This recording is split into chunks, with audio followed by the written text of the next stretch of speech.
physics. How long is Nay, now? wala. Think about it. Is the present Ay, thank you, Nay. within this moment we find Ba't naka-video yun, now? Nay? Can't be infinite, surely. Infinite things would occupy everywhere and every when simultaneously, so couldn't move. But the present is moving. Well, is the present a finite duration then?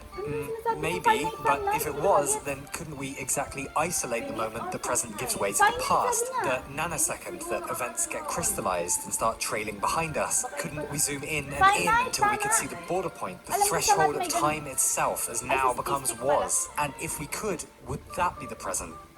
No idea. Not like there's an answer anyway. But if you've ever thought about this stuff, you may be glad to hear it's not just the kind of obligatory small talk you have to make at the local opium den, but a branch of philosophy millennia old called metaphysics. So philosophy is where questions go that science can't answer. Metaphysics is where questions go that science tried to answer, dropped out for a semester, moved to Sardinia, spent several months on a beach doing Molly with an alpaca salesman called Federico, said, screw it, became a database admin, adopted a Shiba Inu, and lived contentedly never thinking about that nonsense again.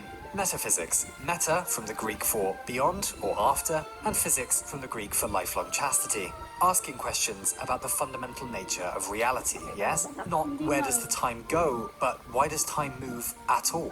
Not what particles are there, but why are there particles in the first place? Sure, but this stuff doesn't apply to anything in the real world. It's just pompous horseshit, you might say.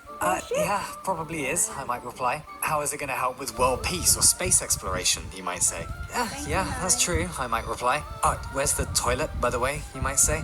It's down the corridor, to the right, I might reply. Cheers, you might say. Then, a few moments later, I've fallen into a pit of snakes. Ouch, ouch, my eyes, my spleen. Ha, I might reply. It was deception. The toilet is in fact upstairs. I actually directed you into the snakearium, where the snakes are kept perpetually oiled and slippery so you can't tie them together in a makeshift ladder and escape. So take that for shit-talking philosophy.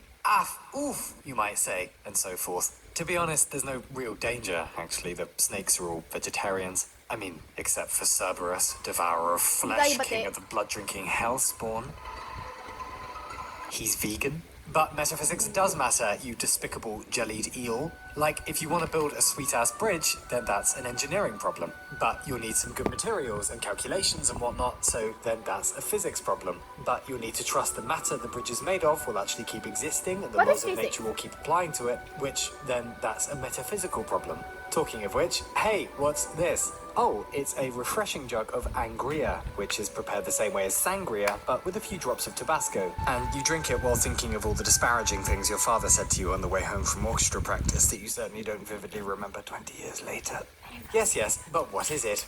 Fermented fruit, carbon atoms, that sort of stuff. And down again, subatomically, electrons, protons, spin networks, who knows at this point. And under that, no idea. But something is keeping the liquid being. Something is making it so electrons don't spiral into atomic nuclei, so chemical bonds don't suddenly blow up. There is a force or habit maintaining things. The universe remembers where all of its molecules are at any one time and applies consistent laws to them. But why? Why do we trust that reality and everything inside it will stay consistent? That the sun will still come up tomorrow? Just because it's done it before? Why would that mean it happens in the future? This is called the problem of induction. No one solved it, probably no one ever will. Hey-ho. And the same goes for our modern concept of causality and freedom. How is a decision possible? You're watching this video now because you made a choice to be here, because of your awful taste. And that began in your mind, the space where you weigh things rationally and make decisions, sure. But your mind runs on language and history, all the stuff we've inherited from deados and pastos, who we're soon to become ourselves, of course, the 21st century paradigms we can't but help think in. And all that runs on biology, synapses,